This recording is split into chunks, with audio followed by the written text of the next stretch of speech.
Hi hello నమస్తే welcome to Ankita Jyoti channel. After lots of survey కొన్ని days ఒక report అనేది తీసుకొని ప్రతి ఒక్క దాన్ని సర్వే చేసి ఆర్టికల్స్ని సర్వే చేసి మీ ముందుకు ధర్మస్థల కేసును అయితే తీసుకొచ్చాను.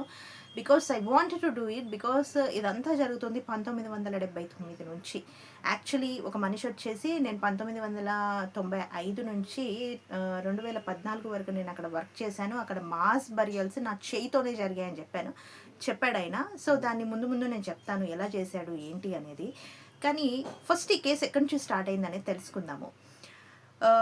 అది దాదాపు చూసుకుంటే 22nd జూన్ నుంచి ఈ కేసు అయితే స్టార్ట్ అయింది. బట్ ఆఫ్టర్ 3 days ఇద్దరు లాయర్లు, ఒక లాయర్ పేరు వచ్చేసి Ojaswi Gowda, second lawyer name is Sachin Deshpande. వీళ్ళిద్దరూ కలిసి ఒక లెటర్ని కర్ణాటక కోర్టులో పెట్టారు. ఆ లెటర్లో ధర్మస్థలాలో మాస్ బరియల్స్ జరిగాయి, అంటే కొన్ని వందల మందిని చంపేశారు ఆడపిల్లల్ని అని చెప్పేసి ఆ లెటర్లో ప్రస్ఫుటంగా రాసి ఉండి అక్కడ కర్ణాటక కోర్టులో జడ్జి ముందు పెట్టారు. బట్ ఈ విషయం సోషల్ మీడియాకి ఎలా వచ్చిందో తెలియదు, కానీ మేబీ వాళ్ళు ఇచ్చుండరు. బికాస్ ఇచ్చుండొచ్చు అని కూడా అనుకోవచ్చు. ఎందుకనంటే ఈ విషయాన్ని జనాల్లోకి తేవాలి అనేసి ఆ మనిషి ఎవరైతే ఉన్నారో 48 ఏళ్ళ వ్యక్తి ఆయన తీసుకొచ్చారు కాబట్టి మేబీ వాళ్ళే ఇచ్చుండొచ్చు. తప్పు లేదు, ఇవ్వాలి కూడా. అండ్ ఇస్తేనే ఇలాంటి విషయాల మీద మనకి బుద్ధి వస్తుంది. నిజం చెప్పుకోవాలి అంటే చాలా విషయాలని మనం పట్టించుకోము, బట్ ఇలాంటి విషయాలను పట్టించుకోవాలి అనే కామన్ సెన్స్ అనేది మనకు వస్తుంది, మన దేశానికి వస్తుంది. After Kolkata case, Delhi rape case, వాడికైతే ఉరిశిక్ష పడింది. కోల్కతా కేసులో అయితే ఇంకా వాళ్ళ మదర్ కూడా ఇంకా ప్రొటెస్ట్ చేస్తూనే ఉంది, వాళ్ళ ఫాదర్ ఇంకా ప్రొటెస్ట్ చేస్తూనే ఉన్నాడు. ఎక్కడ స్టడీ లేదు, సపోర్ట్ లేదు. ఎంత దరిద్రం అంటే మన దేశానిది. కోల్కతాలో ఒక ఆడపిల్లని ఒక గవర్నమెంట్ డాక్టర్ని మీద కాలేసి తొక్కి అది చేసి ఇది చేసి, నేను అవన్నీ చెప్పదలుచుకోవట్లేదు, ఐమ్ సారీ, అన్నీ చేస్తే సీఎం ఏం చేస్తుంది అంటే రోడ్ల మీదకి వచ్చి నాకు జస్టిస్ కావాలి అని అడుగుతుంది. న్యాయం చేయాల్సింది ఎవరు? న్యాయం చేయాల్సింది ఎవరు? ఆమె వచ్చి రోడ్ల మీదకి వచ్చి ప్రొటెస్ట్లు చేయడం ఏంది? This is not funny. దరిద్రం అంటే దానికన్నా పెద్దది ఇది. ఈ వర్డ్ దరిద్రం అనే వర్డ్ని నేను యూజ్ చేయకూడదు, ఐమ్ సారీ. బట్ ఇలాంటి సిచ్యువేషన్స్ని చూస్తూ ఉంటే, బికాస్ నేను రిపోర్ట్ తయారు చేస్తే 8 పేజీలు వచ్చిందండి, 8 pages. I can't. Okay, let's go. So mass burials జరిగాయని చెప్పేసి సోషల్ మీడియాలో లీక్ అయింది. డీటెయిల్స్ అయితే చెప్పలేదు. కర్ణాటక పోలీస్ వాళ్ళు కూడా ఒక 2 రోజుల తర్వాత కర్ణాటక పోలీస్ కూడా అఫీషియల్లీ చెప్పడం జరిగింది, లైక్ ప్రెస్ మీట్ పెట్టి మాకు ఇట్లా ఒక కేసు వచ్చింది, ధర్మస్థల పుణ్యక్షేత్రంలో నీళ్ళు ఏవైతే పారుతూ ఉంటాయో దాని చుట్టుపక్కల వందల మంది ఆడపిల్లల్ని చంపేసి పాతి పెట్టినట్టు మాకు కేసు వచ్చింది అని చెప్పేసి కర్ణాటక పోలీస్ కూడా ప్రెస్ మీట్ పెట్టి చెప్పడం జరిగింది. సో ఇది ఇలా జరుగుతుందా, ఇది ఇట్లా బయటకు వచ్చింది. కానీ ఇదంతా కాంట్రవర్షియల్ చాలా పెద్దగా అయ్యింది ఎప్పుడంటే 3rd July. ఆ రోజు మన కర్ణాటక కోర్టు ఉంటుంది కదా, హైకోర్టు. ఆ హైకోర్టు దగ్గర లిటరలీ పైనుంచి కింది దాకా పూర్తిగా స్టఫ్డ్ పర్సన్, ఒక అతను బ్లాక్ క్లాత్తో స్టఫ్డ్ ఉన్నాడు. ఓన్లీ ఐస్ మాత్రమే విజిబుల్ ఉన్నాయి, చేతిలో ఒక బ్యాగ్ ఉంది. సో ఆయన కర్ణాటక పోలీసులు ఆయన ఫుల్ సేఫ్టీతో కోర్టు లోపలికి తీసుకెళ్లారు. ఇదైతే జరిగింది. దాని తర్వాత ఏమైంది అని చెప్పేసి కర్ణాటక మీడియాకు కూడా బాగా ఇంట్రెస్ట్ వచ్చేసింది. అప్పుడే మేబీ వాళ్ళు చూపించింది, బాగా ఇంట్రెస్ట్ వచ్చేసి వాళ్ళు ఏంటి అని తెలుసుకోవడం స్టార్ట్ చేసి కొంతమంది యూట్యూబర్స్ కూడా దాన్ని బయట పెట్టడానికి ట్రై చేస్తున్న టైం ఇదంతా 3rd July రోజు 3rd July, 4th July, 5th July ఈ టైంలో జరుగుతున్న సినారియో ఇదంతా. సో మనం దాదాపు ఒక మంత్ తర్వాత దాని గురించి మాట్లాడుకుంటున్నాం. ఇంకా ఎక్కడ తేలలేదు, అది ఇంకా డిగ్గింగే జరుగుతుంది. సో ఆయన ఒక శానిటేషన్ వర్కర్. ఆ పర్సన్ ఎవరైతే ఉన్నారో హీఈస్ 48 years పర్సన్. ఆయన ఒక శానిటేషన్ వర్కర్, అంటే పారిశుద్ధ కార్మికుడు. ధర్మస్థల గుడి ఏదైతే ఉందో, మనం వెళ్ళి దండం పెట్టుకుంటాం, అక్కడ పుణ్యస్నానాలు చేస్తాం కదా. సో అక్కడ ఆయన ఒక శానిటేషన్ వర్కర్, అక్కడ ఊడుస్తాడనమాట. సో ఆయన 1992లో అక్కడ వర్కింగ్కి చేరాడు ఒక తెలిసిన మనిషి ద్వారా. సో వెళ్ళి వర్కింగ్ స్టార్ట్ చేసిన తర్వాత ఆయనకి సూపర్వైజర్ వచ్చేసి ఒక నైట్ టైంలో సూపర్వైజర్ ఏం చెప్పాడు అని అంటే, ఇక్కడ ఒక చెప్పలేదు యాక్చువల్లీ. దగ్గరికి తీసుకెళ్ళి చూపించారంట ఒక పెట్రోల్ బంక్ దగ్గర. ధర్మస్థల ఈ ఏదైతే ఈయన కొన్ని సైట్లు చెప్పాడో దానికన్నా ముందు గుడి తర్వాత ఒక పెట్రోల్ బంక్ ఉంటుంది. ఆ పెట్రోల్ బంక్ దగ్గర తీసుకెళ్ళి ఇక్కడ ఒక అమ్మాయి చనిపోయింది, ఆ అమ్మాయి ఏం కనిపించకుండా పూడ్చిపెట్టాలి అని చెప్పారు, బరీ చేయాలి అని చెప్పారు. ఆయన చేశాడు దాన్ని. సో అట్లా ఆయన అప్పుడు ఆయన బయటపెట్టింది ఎంతమందినో తెలుసా? నేను అలా 367 మందిని పాతి పెట్టాను, అమ్మాయిల్ని. ఇన్నర్స్ లేకుండా, బట్టలు లేకుండా ఇట్లా ఇంకా చాలా చెప్పారు. కొన్ని ఆర్టికల్స్లో ఉంది అది, బట్ అది మన వీడియోలో చెప్పుకోకపోవడం శ్రేయస్కరమైన నా ఫీలింగ్. బికాస్ వాళ్ళకి జరిగిన అవమానాన్ని మనం ఇంకా పెంచి చూపిస్తున్నామేమో అనిపిస్తుంది నాకు. సో అవన్నీ మనం మాట్లాడుకోవడం బెస్ట్. క్రైమ్ డీటెయిల్స్ అనేవి ఆయన చెప్పడం జరిగింది. ఎట్లా అంటే సూపర్వైజర్ నేను చెప్పడంతో చేశాను, అట్లా 367 మందిని నేను చంపేసి, అంటే ఆయన చంపలేదు, ఆయన సాక్ష్యాలు లేకుండా పాతి పెట్టడం జరిగింది తన సూపర్వైజర్ అని చెప్పడం వల్ల. అండ్ ఆయన లాయర్ని కలిసే ముందు ఇదంతా నేను చేశాను అని చెప్పేసి మీకు కొంత ఇంట్రెస్టింగ్గా చెప్పాలి అంటే, ఆయన 1959 నుంచి 2014 వరకు అక్కడ వర్క్ చేశారు.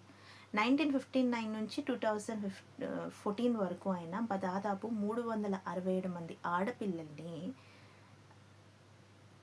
అట్లా బట్టలు లేకుండా ఉన్న వాళ్ళని యాసిడ్ పోసి, పేపర్లతో చుట్టేసి, కొంతమంది కిరోసిన్ పోసి, అట్లా ఆ ఆడపిల్లల్ని తీసుకెళ్ళి 367 మంది ఆడపిల్లల్ని సాక్ష్యాలు లేకుండా యాసిడ్ పోసి అట్లా కొన్ని సంఘటనలు చేసి సూపర్వైజర్ వాళ్ళు చెప్పడం వల్ల, చేయకపోతే నేను చంపేస్తాము అని చెప్పడం వల్ల ఆయన చేయడం జరిగింది. చేస్తున్న ఫస్ట్ కేసు నుంచే ఆయనకి చాలా ఇబ్బందిగా అనిపిస్తుంది. బట్ హీ వాస్ ఇంకా ఏం చేయలేని సిచ్యువేషన్. పారిశుద్ధ కార్మికుడు అంటే మీరు అర్థం చేసుకోవచ్చు, చదువు లేకుండా ఉండొచ్చు, చాలా పూర్ సిచ్యువేషన్లో ఉండొచ్చు, ఇంకా జాబ్ని కాపాడుకోవాలి అని తనకు మింగుడు పడడం లేదు. ఇంటికి వెళ్ళినా అవే సిచ్యువేషన్స్ గుర్తొస్తున్నాయంట. అయినా కూడా ఆయన చేయడం జరుగుతుంది. అట్లా చేస్తూ అంట ఒకసారి వాళ్ళని ఒక పెట్రోల్ బంక్ దగ్గర తీసుకెళ్లారట. ఇందాక కూడా మనం మాట్లాడుకున్నాం. పెట్రోల్ బంక్ దగ్గర తీసుకెళ్ళి ఒక ఆడపిల్ల అక్కడ బట్టలు సరిగ్గా లేక చనిపోయి ఉంది. సో అమ్మాయిని ఆల్రెడీ యాసిడ్ పోసేసి కాల్ చేశారంట.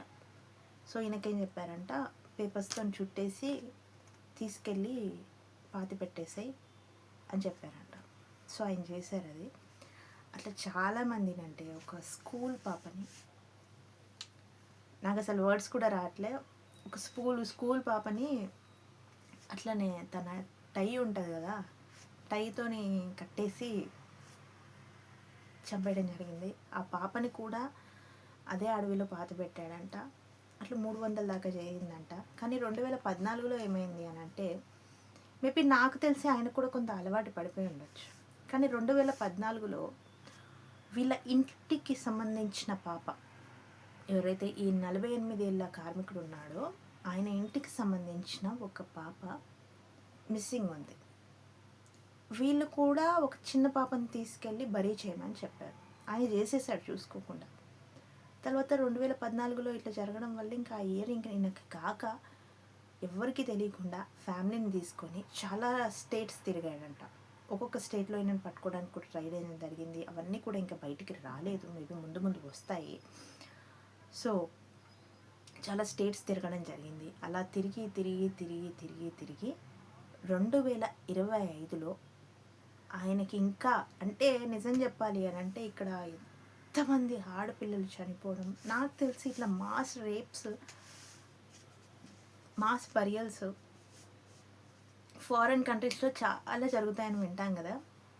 కానీ నిజం చెప్పాలంటే నాకు వాయిస్ బయటికి రావట్లేదు. బికాజ్ సిచ్యువేషన్, ఆడపిల్లల గురించి మాట్లాడుతుంటే ఫారెన్ కంట్రీస్లో జరుగుతాయని వింటాము. కానీ మన దరిద్రం ఏంటి అని అంటే, మన కల్చర్, ఇంత కల్చర్ ఉన్న ఏం చేస్తుంది బీజేపీ పార్టీ అర్థం కావట్లేదు. కాపాడుకుంటాం కదా గుళ్ళని. మరి ఆడపిల్లల్ని ఎందుకు మీకు మీకు విషయం తెలుసా? నేను సర్వే చేస్తున్న టైంలో దాదాపు ఈ స్పాన్ ఆఫ్ ఇయర్స్ 1979 నుంచి అక్కడంట ముందు పిఎస్ఏ లేదంట ధర్మస్థల్లో. ఆ కేసుని రివైవ్ చేయాలి, తీయాలి, ఆ కేసు గురించి తెలుసుకోవాలి అని పోలీసులు ట్రై చేస్తున్నప్పుడు రికార్డ్సే లేవు.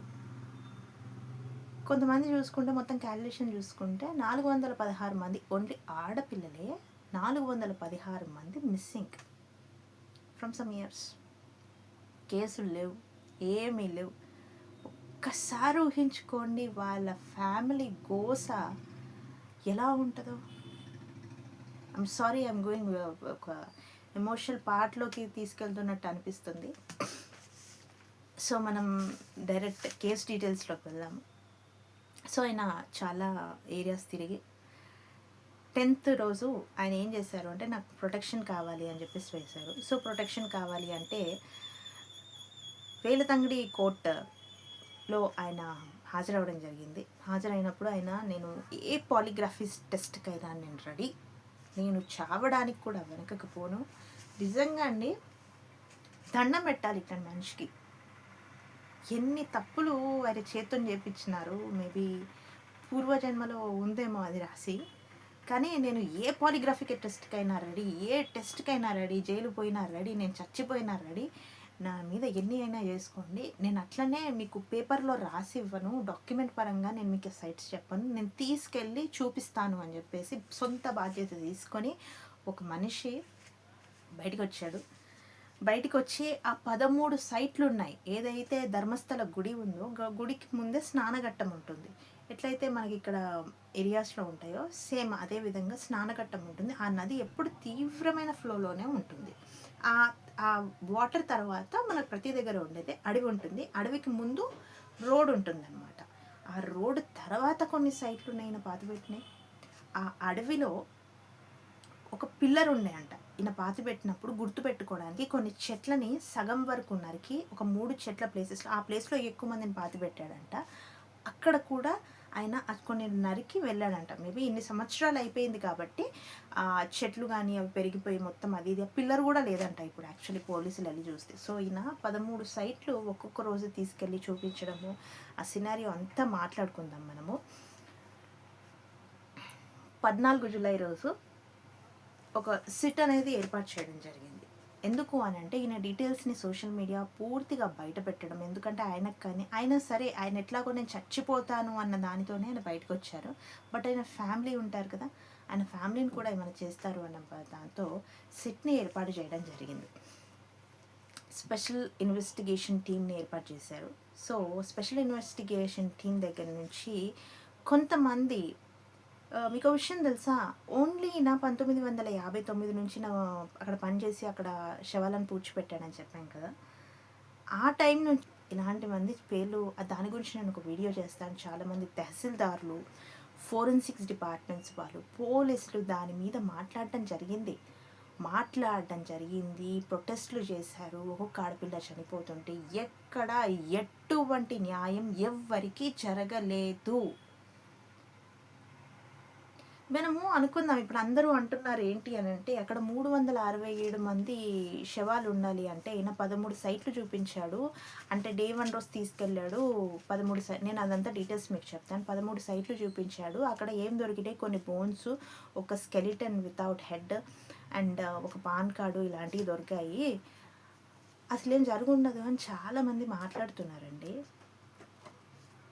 అక్కడ 416 మంది ఆల్రెడీ మిస్ అయ్యారు ఆడపిల్లలు అని మనకి చెప్తూ ఉంటే ఆల్రెడీ పోలీసులే అది విడుదల చేశారు. అక్కడ ఉన్న సోషల్ యాక్టివిస్టులు అనన్య గౌడ, కొంతమంది పోలీసులు, ఫోరెన్సిక్ డిపార్ట్మెంట్ వాళ్ళు చాలామంది మాట్లాడుతున్నారు. అండ్ ఆల్రెడీ నేను కూడా బెదిరించడం కూడా జరిగింది. ఎట్లయితే ఆయన నేను చచ్చిపోయినా పర్లేదు అని చెప్పి వచ్చిన ఆయన, సో ఆయనకైనా నాకు తెలిసి ఎటువంటి ప్రాబ్లం ఉండదు. అలా 13 సైట్స్ని చూపించారు. ఆ 13 సైట్స్లో చూసుకుంటే కనుక ఫస్ట్ 29th రోజు మాన్యువల్ డిగ్గింగ్ అనేది స్టార్ట్ చేశారు. అంటే మాన్యువల్గా మనుషులతో డిగ్ చేయడము. సెట్ వాళ్ళే వెళ్ళారు, పోలీసులు వెళ్ళారు, ఫోరెన్సిక్ డిపార్ట్మెంట్ అక్కడ ఉంది, డాక్టర్స్ ఉన్నారు. అందరి సమక్షంలో ఒక పోలీసులు, లాయర్స్ అందరి సమక్షంలో డిగ్గింగ్ అనేది స్టార్ట్ చేశారు. ఫస్ట్ రోజు ఎటువంటి బాడీస్ అయినా కానీ బాడీస్ ఇంకా దొరికే ఛాన్స్ లేదు, మొత్తం ష్రింక్ అయిపోయి ఉంటాయి, బోన్స్ కానీ ఎటువంటివి దొరకలేదు. సో అందరు ఇంకా క్వశ్చన్ చేయడానికి స్టార్ట్ చేశారు. అసలు నిజం చెప్పాలి అంటే కర్ణాటక మీడియాలో ఏం చూపించలేదండి, అది అస్సలు చూపించలేదు. ఇన్ని రోజుల నెలల్లో వాళ్ళు ఎక్కడో అక్కడక్కడ చూపించింటే గవర్నమెంట్ పవర్ ఎంత ఉంది చూడండి. వీళ్ళు ఈ ధర్మస్థల అక్కడ అమ్మాయిని చంపేసి అక్కడ పాతి పెట్టిన వాళ్ళు లిటరలీ ఎంత పవర్ఫుల్లో అర్థం చేసుకోండి. లిటరలీ ఫ్రమ్ గవర్నమెంట్ నుంచే ఉందని క్లియర్గా అర్థమైపోతుంది అక్కడ మనకి. క్లియర్లీ మన వాయిస్ లేపినా మనం లేపిస్తారు అనేది కూడా క్లియర్గా అర్థం అవుతుంది. సో ఫస్ట్ రోజు అయితే ఏమీ దొరకలేదు. అలాగే అక్కడ వాటర్ డిగ్ చేస్తుంటే వాటర్ వస్తాయి, అది ప్రాక్టికల్ థింగ్, ప్రతి ఒక్కరికి తెలుసు. ఎందుకంటే ఎక్కడైతే స్నానఘట్టానికి ముందు ఒక దాదాపు ఒక 10 meters ఆ ప్లేస్లోనే ఫస్ట్ డిగ్గింగ్ స్టార్ట్ చేశారు కాబట్టి ఎటువంటి బోన్స్ కానీ ఎటువంటి అవశేషాలు కానీ ఏమీ దొరకలేదు. అలా నెక్స్ట్ రోజు అట్లానే డిగ్గింగ్ స్టార్ట్ చేశారు. అక్కడ కూడా రివర్ ఆనుకొని ఉండడంతో అక్కడ కూడా వాటర్ వచ్చినాయి, ఎటువంటి బాడీస్ అయితే దొరకలేదు మనకి. తర్వాత ఆ రోజు ఏం దొరికింది అని అంటే ఒక బ్లౌజ్ పీస్ దొరికింది, రెడ్ కలర్ది, క్లియర్ తెలిసిపోతుంది అక్కడ. అలాగే మేబీ అది ఎక్కడి నుంచి వచ్చిందో. అయితే ఈ విషయంలో అక్కడ బోన్స్ దొరుకుతున్నాయి, ఇట్లా బట్టలు దొరుకుతున్నాయి, అక్కడ ఒక ATM కార్డు కూడా దొరికింది, ఒక పాన్ కార్డు కూడా దొరికింది. అదొక సురేష్ అనే ఆయన పేరు, ఆయన ఒక ఆల్కహాలిక్, బెంగళూరుకి సంబంధించిన ఆయన. చూస్తే ఆయన చనిపోయి ఉన్నారు ఆల్రెడీ. ఆ పాన్ కార్డు అవి ATM కార్డు చూసుకుంటే అవి వచ్చేసి వాళ్ళ మదర్ అనమాట.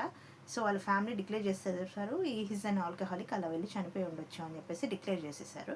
సో క్లియర్లీ అక్కడైతే మ్యాటర్ అయితే క్లోజ్ అయింది. దీని గురించి ధర్మస్థల వాళ్ళు ఏమంటున్నారు తెలుసా, ధర్మస్థల గుడి వాళ్ళు literally they are saying that అక్కడ చాలామంది స్నానాలు చేస్తారు కదా, స్నానాలు చేసినప్పుడు అట్లా బ్లౌజెస్ బట్టలు అలా వెళ్ళి అలా కనిపిస్తాయని చెప్పేసి చెప్పారు. బాడీస్ గురించి కూడా అదే మాట అన్నారంట. మనం ఎందుకు క్వశ్చన్ చేస్తాం, మనకి మోస్ట్. నెక్స్ట్ మ్యాటర్లోకి వెళ్తే 30 day రోజు July 30 ఆ రోజు చూసుకుంటే ఒక 5 spotsలో నో బాడీస్, ఎక్కడ ఆయనకి బాడీస్ దొరకలేదు. సో అక్కడికి కూడా గోళ్ళ జరుగుతుంది. యాక్చువల్ నిజం చెప్పాలంటే అక్కడ కాదు, ఇక్కడ జరుగుతుంది. మన తెలంగాణలో ఇన్ఫ్లుయెన్సర్లు, న్యూస్ పార్టీ వాళ్ళు మనకు మంచి పంచి దొరికింది అని చెప్పేసి చేయాలి, చేస్తేనే కనీసం వాళ్ళకైనా బుద్ధి వస్తుంది. అక్కడ మీడియా చూపించట్లేదు, మనం చూపించినా కొంచెం బాధ్యతగా చూపించినా అది కరెక్ట్గా ఉంటుంది అనేది నా ఉద్దేశం. ఎందుకంటే ఇంతమందికి అన్యాయం జరిగితే BBC డాక్యుమెంటరీ చేసిందని, BBCయే కదా చాలామంది వెళ్ళి అక్కడ మాట్లాడడం జరిగింది. అక్కడ ఎంతమంది ఏడుస్తున్నారు. నాకు జస్ట్ నా పాప అస్థికరించినా సరే నేను కలుపుకుంటాను, మోక్షం పొందిస్తాను నా పాపకు అని చెప్పేసి ఎంతమంది పార్టీ వాళ్ళతో కలిసి వెళ్ళినా తన్నుతున్నారు నన్ను తప్పితే అని. ఒక పెద్ద ఆయన తన కూతురు గురించి తన్ని వెలగొడుతున్నారు తప్పితే ఏమి జరగట్లేదు అని చెప్పేసి. లిటరలీ దిస్ బరియల్ ట్రూత్ అండి. లిటరలీ ఎంత ఫ్యాక్ట్ అంటే అంత ఫ్యాక్ట్. ఒక మనిషి వచ్చి ఇట్లా చెప్పాడు, గవర్నమెంట్ అయితే రెస్పాండ్ అవుతుంది, సుప్రీంకోర్టు అయితే ఊరుకోదు అని నా ఆశాభావం. చూద్దాం నెక్స్ట్ ఏమవుతుంది. అలాగే Day 4 చూసుకుంటే కనుక దట్స్ July 31 కొన్ని బోన్స్ అలాగే ఒక స్కెలెటన్ వితౌట్ హెడ్ దొరికింది. సో ఇక్కడ ఫోరెన్సిక్ డిపార్ట్మెంట్ దాదాపు అక్కడ వరకు మనకు 8 sites అయితే కంప్లీట్ అయ్యాయి. అది నేత్రావతి రివర్ అక్కడే జరిగింది ఇదంతా. సో ఇదంతా జరుగుతున్న టైంలో మనం ఒక్కసారి ఇక్కడ వరకు అయితే మనకి ప్లేస్ అట్లా తవ్వకాలు జరుగుతున్నాయని చెప్తున్నారు. దాని తర్వాత ఏం జరిగింది అంటే కొంతమంది యూట్యూబర్స్ అండి ఆ ప్లేసెస్కి వెళ్ళి ఇందులో ఒక మేజర్గా బయటికి వచ్చిన ఆడపిల్లల కేసులు కొన్ని చెప్తాను నేను. అందులో ఒక అమ్మాయి పేరు హర్ నేమ్ ఇస్ సౌజన్య. ఆ అమ్మాయిని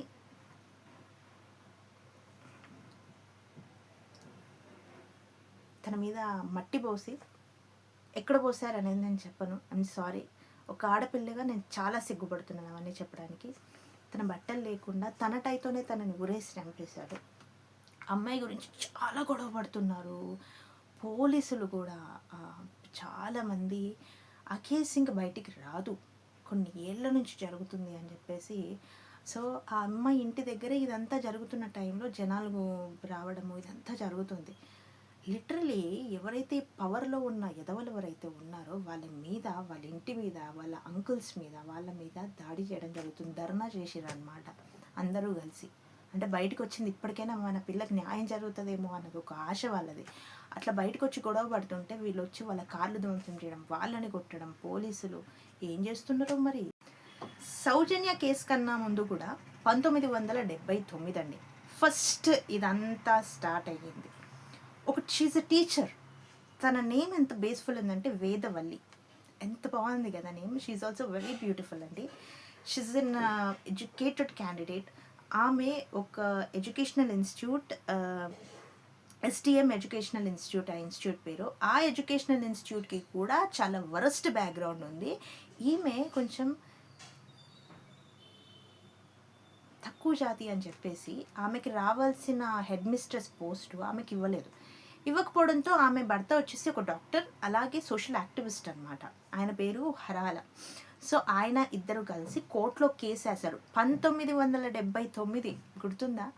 ఆ టైంలో ఫోన్ లేడా, ఫోటో లేడా, నాకు తెలిసి కెమెరాలు కూడా సరిగ్గా తిరగవు. అలాంటి టైంలో వీళ్ళు కోర్టులో కేసు వేసి గెలవడం జరిగింది. So end of the day మీకు తెలుసు ఏం జరుగుతుందో. అదే జరిగింది. ఒక నైట్ ఈయన ఫంక్షన్కి వెళ్ళారు భర్త. ఫంక్షన్కి వెళ్ళి ఇంటికి వెళ్ళే వరకు వేదవల్లి గారిని వాష్రూమ్లో సాల్ట్ చేసి కిరోసిన్ పోసి నిప్పంటించేశారు. నిప్పంటించడం వల్ల ఆయన చాలా ఏళ్ళు మైకులు పట్టుకొని చాలా ఏళ్ళు ఎన్నో ఏళ్ళు గొడవ పడ్డారు. మీకు విషయం తెలుసా? ఆయనే కల్ప్రిట్ అని చెప్పేసి పోలీసులు ఆయన తీసుకెళ్ళి లోపలేశారు. లోపలేస్తే ఆయన డాక్టరు. సో తన మీద అసాల్ట్ జరిగింది ప్రతి ఒక్కటి ప్రూఫ్ చేసి చాలా గొడవ పడి ఆయన బయటికి వచ్చారు. బయటికి వచ్చి కూడా ఇప్పటికీ గొడవ పడుతున్నారు. ఇప్పటికీ కూడా ఆయన మాట్లాడుతున్నారు. ఆయన మధ్యలో ఆయనకు ఒకసారి యాక్సిడెంట్ కూడా జరిగింది. ఇట్లా ఎన్నో కేసులు, ఆ కేసులలో సడన్గా తెలియకుండా మనుషులు వ్యానిష్ అయిపోతున్నారు. అండ్ నెక్స్ట్ కేసు చూసుకుంటే ఇది 1986. అంటే అప్పటి నుంచి మిస్ అవ్వలేదంటే మిస్ అయ్యి ఉండొచ్చు. బట్ మీకు చెప్పాను కదా, అక్కడ చాలా ఏళ్ళు పిఎస్ఏ లేదు, పోలీస్ స్టేషనే లేదు. చాలా తర్వాత రిటర్న్ రికార్డ్స్ ఉంటే ఆ రికార్డ్స్ని ఇప్పుడు పోలీసులు డిక్ చేసి బయటకు తీస్తున్నారనమాట. ఇలా శవాలను అయితే ఎట్లా తీస్తున్నారో వీటిని కూడా అలాగే తీస్తున్నారు. సో మేబీ మనకి మంచి జరుగుతుంది, మనకి నిజాలు బయటకు వస్తాయనే కోరుకుందాము, రావాలి కూడా. సో అలా నెక్స్ట్ వచ్చేసి 1986లో పద్మావతి అనే అమ్మాయి, నెరియా నెహర్, అక్కడ అదే నేత్రావతి రివర్ సైడ్ నుంచి పారే నీరు అది. అక్కడ ఆ అమ్మాయిని లిటరలీ తన బాడీ దొరికిందనమాట. She's a student. సో తను వెళ్దాం అనుకుంది. సో అక్కడ నార్మల్గా అదొక పుణ్యక్షేత్రం కాబట్టి మీకు తెలుసు, పుణ్యక్షేత్రాలలో అప్పట్లో జీపులు ఉండేవి, టాటా సుమో ఇలాంటి తుఫాన్ లాంటివి, మీకు ఐడియా ఉంది కదా, అలాంటివి ఉండేవి. సో అమ్మాయి రెగ్యులర్గా వెళ్తుంది కాబట్టి అక్కడ జీపుల వాళ్ళు రామ్మ వెళ్దామని చెప్పేసి అన్నారు. సో అంటే ఈ అమ్మాయి ఏమనింది, నాకు ఆకలిగా ఉంది, సో క్లాస్ ఎక్కువగా అవ్వడం వల్ల తనకు ఆకలిగా ఉంది, నేను నడుచుకుంటూ వెళ్తాను ఏదైనా తినేసి అని అనింది. కానీ తను ఇంటికి వెళ్ళలేదు. అప్పుడు ఫోన్లు ఏమీ లేకపోవడం వల్ల 2 days అయినా కూడా పిల్లి ఇంటికి రాకపోవడంతో వాళ్ళు కేసు నమోదు చేయడం జరిగింది. గ్రామ పంచాయతీ వాళ్ళు అందరూ వెతికితే అదే నెరియా నెహర్ నేత్రావతి రివర్ పక్కన ఆ అమ్మాయి బాడీ దొరికింది. చేతులు కాలు కట్టేసి తన వాచ్, తన బట్టల్ని చూసి అమ్మాయి గుర్తుపట్టారు. ఈ కేసు ఇక్కడికి అలాగే స్తంభించిపోయిందండి. నెక్స్ట్ చూసుకుంటే ఇక దాదాపు కొన్నేళ్ల తర్వాత చూసుకుంటే 2003 అనన్య భట్. ఈ అమ్మాయి కేసు అయితే ఇంకా నేను చెప్పలేను, దాష్టికం అనుకోవచ్చు. ఈ ఎవరైతే ఈ దరిద్రులు ధర్మస్థల గుడిని నడుపుతున్న జైన్ ఆర్గనైజేషన్ ఉందైతే పరాకాష్ఠకి వెళ్ళిపోయింది దరిద్రుల వ్యవహారం ఇదైతే. లిటరలీ ఆ అమ్మాయి తను ఉండేది యాక్చువల్లీ వేరే స్టేట్లో. సో వాళ్ళ అమ్మ పేరు సుజాత.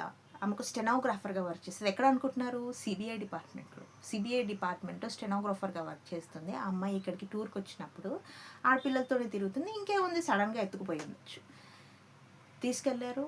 ఆ అమ్మాయి ఇంకా 2 days తర్వాత కూడా అప్పుడప్పుడే ఫోన్స్ ఎమర్జ్ అవుతున్నాయి. సో అమ్మాయి విషయం ఏమీ తెలియకపోవడంతో వాళ్ళ అమ్మ ఇంక ఊరుకుంటుందా, వచ్చేసింది ఇక్కడికి. She's and working women. So వచ్చేసిన ఆడపిల్ల ఏది అని ఎత్తుకుతున్నప్పుడు వెళ్ళి వీళ్ళ గుడి కమ్యూనిటీ వాళ్ళని అడిగింది, తన బాధ్యత అడిగింది. అడిగినప్పుడు ఏం జరిగింది అని అంటే ఆల్రెడీ కేసు నడుస్తుంది. ఈమెను తీసుకెళ్ళి అసాల్ట్, సుజాత భట్ వాళ్ళమ్మ, ఆల్రెడీ అమ్మాయి ఎక్కడుందో తెలీదు, మనకైతే ఇప్పుడు అర్థమైపోతుంది తీసుకెళ్ళి ఏం చేశాడో. ఈమెను తీసుకెళ్ళి అసాల్ట్ చేసి తనని తీవ్రంగా కొట్టడము, తల మీద కొట్టడంతో ఆమె కోమాలోకి వెళ్ళిపోయింది. చాలా రోజుల తర్వాత బెంగళూరులో ఒక హాస్పిటల్లో ఆమె కళ్ళు తెరిచింది. ఈ స్పాన్ ఆఫ్ డేస్లో, నెల రోజుల్లో సుజాత భట్కి ఆమెతో ఏం జరిగింది తెలియదు, ఎక్కడుంది తెలియదు, ఏమీ లేదు. ఆమెను తీసుకెళ్ళి బెంగళూరులో వేసేసారు. అక్కడ లేచిన తర్వాత ఆమె మళ్ళీ గొడవ, మళ్ళీ నా పాప ఏమైంది అని పోలీసుల చుట్టూ తిరగడం, ఇన్నేళ్ళకి కూడా ఆమె తిరుగుతూనే ఉంది. అట్లా చూసిరా, ద గ్రేట్ ఇండియా కదా. I literally feel ashamed. నా భారతదేశం అంటే ఎంత ప్రౌడ్గా ఫీల్ అవుతానో నేను ఇలాంటి విషయాలను చూసినప్పుడు. అంటే పవర్ ఉంటే చాలు, పవర్ ఇస్ ఎవ్రీథింగ్ అన్నట్టు, పవర్ ఉంటే చాలు నేను ఏదన్నా చేస్తా అని చెప్పేసి నిరూపిస్తున్నారు. చూడండి ఎంత అండి, ఎన్నేళ్ళు, 1979. మనం ఉన్నది 2025. దాదాపు 3 నుంచి 4 దశాబ్దాలు. దశాబ్దం అంటే 10 సంవత్సరాలు. ఇన్ని సంవత్సరాల నుంచి ఇంతమంది ఆడపిల్లలు తప్పిపోతుంటే ఇట్లా ఒక మనిషి వచ్చి బయటికి పెట్టినా కూడా ఇంకా ఏం చేయలేకపోతున్నారు. Feel ashamed of yourself. Governments ఎందుకున్నాయి మన దగ్గర? ఇట్లా ఒక డాక్టర్ని తీసుకెళ్ళి అక్కడ మన ఊరి చివర ఇట్లా చేస్తే నలుగురిని నెక్స్ట్ డే షూట్ చేసి పారేశారు. అట్లాంటిది ఉంటే ఎంత బాగుంటుంది అసలు. We feel safe actually. ఇంకొక అమ్మాయిని కాలేజ్ ఐడితో టచ్ చేసి చంపేశారని చెప్పాను కదా. ఈ విషయంలో ఒకడు సంతోష్ అనే ఒక దరిద్రుడు వచ్చి లొంగిపోయాడు. వీళ్ళు అట్లా కూడా ట్రై చేసిరనమాట. ఈ ధర్మస్థల గుడి కార్యకర్తలు, ఈ జైన్ కమ్యూనిటీ, వీళ్ళంతా అట్లా కూడా ట్రై చేసిరనమాట. ఇట్లా ఒకరిని తీసుకెళ్ళి పోలీసులకు అప్పచెప్పేస్తే అయిపోద్దని. కానీ చాలామంది పోలీసులు, వాళ్ళ ఫ్యామిలీ కానీ అందరూ ఫైట్ చేశారు ఆ అమ్మాయి గురించి. సోషల్ యాక్టివిస్టులు, welfare association members, Ananya Gowda, తహసీల్దారులు, వీళ్ళంతా ఫైట్ చేసి వాడు కాదు కల్ప్రిట్ అని చెప్పేసి నిరూపించారు. కానీ ఇంకా అది జరుగుతూనే ఉంది. చెప్పాను కదా, మొన్న యూట్యూబర్స్ని కూడా చాలా కొట్టారు వాళ్ళ ఇంటి దగ్గర ప్రొటెస్ట్ జరుగుతుంటే. And next will see what happens. ఇదైతే మనకి ఓన్లీ డిగ్గింగ్స్ వరకే మనకి ఇన్ఫర్మేషన్ ఉంది. ముందు ఏం జరుగుతుందో లెట్స్ హోప్ ఫర్ బెస్ట్. ఆ కల్ప్రిట్స్కి ఖచ్చితంగా కర్ణాటక గవర్నమెంట్ కానీ మీడియా కానీ ఏది చూపించట్లేదు. కనీసం మన ఇన్ఫ్లుయెన్సెస్, మన మీడియా చూపిస్తున్నందుకు కూడా కొంత సిగ్గుపడి వాళ్ళు మళ్ళీ దీన్ని బయటికి తీసుకొచ్చి వాళ్ళకి శిక్ష పడేలా చేస్తారు అని చెప్పేసి కోరుకుంటున్నాం. Hope for best. అండ్ మీకు చెప్పేది ఒకటే, మీకైతే నా విన్నపం ఒకటే అండి. నేను ప్రతి దాంట్లో చెప్తాను, పిల్లలకి వీడియోస్ చూపించండి, వరల్డ్ గురించి చెప్పండి అని. కానీ ఇందులో మాత్రం I feel ashamed of my India. Don't show your kids this video. I'm really sorry. Watch బాగా షేర్ చేయడానికి ట్రై చేయండి. ఎందుకంటే ఎంత షేర్ చేస్తే అంత జనాలకు తెలుస్తుంది, పెద్దవాళ్ళకి తెలుస్తుంది. కనీసం ఆడపిల్లలు జాగ్రత్త పడతారు, అక్కడ ఉన్న ఆడపిల్లలు జాగ్రత్త పడతారు. మీకు విషయం తెలుసా, చాలామందితో నేను కమ్యూనికేట్ అవుతాను, లైక్ ఇన్స్టా, ఎఫ్బి. చాలామంది నాకు చెప్పింది కర్ణాటకలో ఇలాంటివి నాకు చాలా జరిగాయి. ఒక మనిషి అంట 13 నుంచి 14 సార్లు కర్ణాటక వెళ్ళి అదే ధర్మస్థలలో వర్క్ చేశాడంట. హీజ్ మొగైన ఆయనకు కూడా బ్యాడ్ ఇన్సిడెంట్స్ జరిగాయంటే చూడండి. అక్కడ చాలామంది ఆడపిల్లలు ఇలా చేస్తారని వాళ్ళకి కూడా తెలుసంట. అట్లా ఉంది situation. I'm sorry, but I'm signing off in a very bad way. Thank you so much. Maximum చేసేది ఒకటే అండి, ఎంత షేర్ చేయగలిగితే అంత షేర్ చేయండి. అండ్ కమెంట్ చేయండి మనకి, so that I highlight your comment. కొంచెం మనం వాయిస్ లేపుతాం, మనంత వరకు మనం చేయగలిగింది చేద్దాము. కమెంట్ చేయండి మీ ఇంటెన్షన్ ఏంటి ఈ కేస్ గురించి, వాట్ ఈస్ మనం ఇండియా పవర్టీలో ఏ విధంగా ఉన్నాము అనేది మీకు ఎంత తెలుసు కమెంట్ చేయండి. కమెంట్ చేస్తే మ్యాక్సిమం షేర్ చేయడానికి ట్రై చేయండి. I also share everything. And thank you so much for watching.